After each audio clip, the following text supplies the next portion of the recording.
but now I'm a monster for Christ. My real name is Michael, but all my friends know me by Monster. Let me tell you a little something about my life. I started fighting for my life when I was in my mom's stomach because my father beat my mom because he didn't believe that I was his. So my mom left. She already had a little girl, my big sister, and she left, and everybody told my mom to abort me, to have an abortion.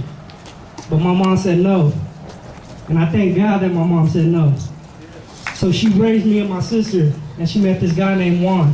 And he was a great guy. He raised me and my sister all the way till I was 9. And when I was 9 years old, the devil came into my mom's life and took my mom from us. My mom got hooked on drugs, and my mom and my dad split. And that's when my life went from, my name went from being Mike to being a monster, because I became cold in my heart. And I didn't care what anybody said, because my life was upside down. The father that I knew was gone, and the mother that I knew was gone. So I turned to the streets, because I seen my older cousins. You know, they was out there hustling, they was out there making the money, and they had all the girls in the cars. So I said, I want that. So at age 13, I hopped in the game. I learned from my cousins. I started selling weed. I started selling coke so I could make money, so I could eat.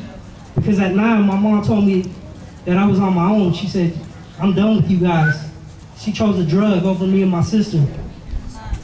So I started selling weed so I could make money.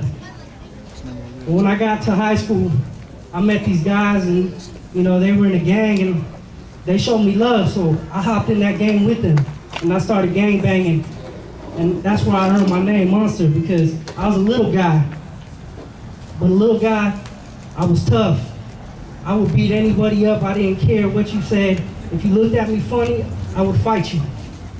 And that's how I was. And then the enemy got a hold of me even worse. As time got